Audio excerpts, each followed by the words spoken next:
कैसे हो मेरे दोस्तों। स्वागत है आपका अपने चैनल पे। और आज है 14 जनवरी, तो आप सभी को मकर संक्रांति की ढेरों बधाइयाँ। और अगर आप उत्तराखंड से हैं तो आप जानते होंगे कि उत्तराखंड राज्य में मकर संक्रांति के दिन घुघुती त्यौहार मनाया जाता है।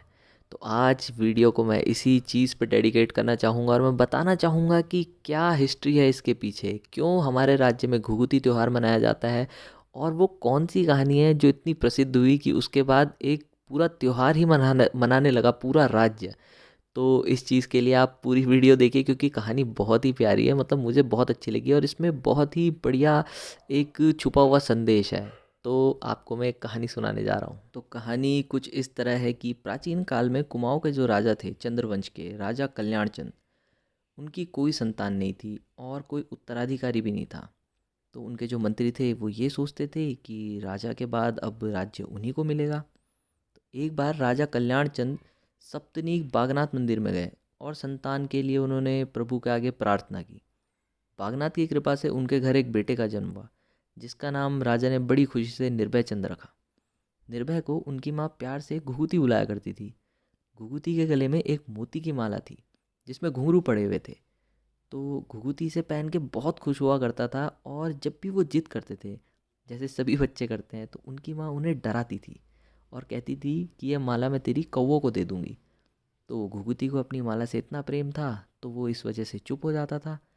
ये सुनकर कई बार कौवे आ भी जाते थे, जिसको देखकर घुघुती जिद छोड़ देता था।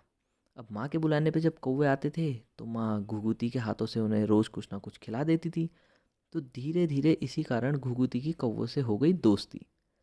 उधर मंत्री राजपाट की उम्मीद लगाए हुए राजगद्दी पाने के तरीके सोचने लग गए, क्योंकि लालच तो बहुत बुरी बला है।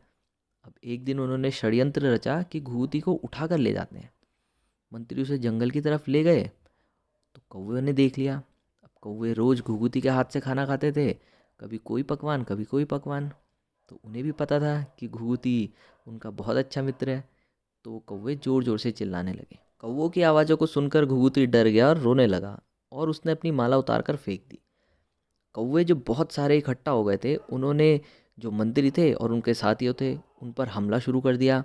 और एक कौवा घुघुती की माला को उठाकर राजमहल की तरफ दौड़ गया। वो उड़कर उधर चला गया फटाफट और उसने वहाँ पेड़ पर माला टांग दी और ज़ोर ज़ोर से हल्ला करने लगा। कौवे की आवाज़ सुनकर घुघुती की माँ को शक हुआ और वो बाहर आई।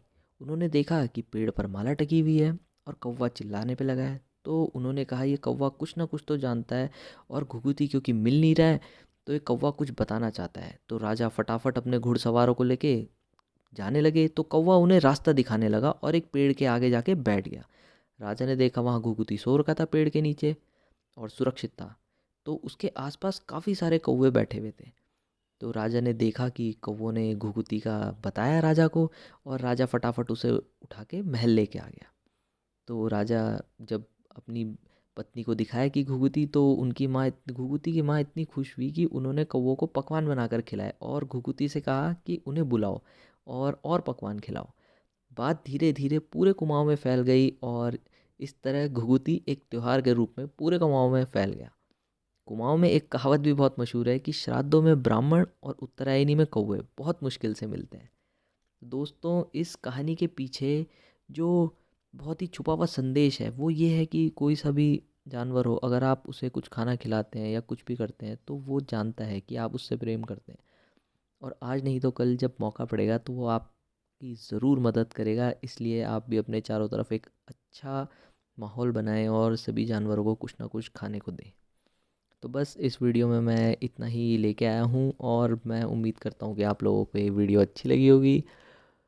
तो चैनल को सब्सक्राइब करना मत भूलना, वीडियो को लाइक करना मत भूलना और शेयर तो ज़रूर करना। तो मिलता हूँ मैं आपसे अगली वीडियो में।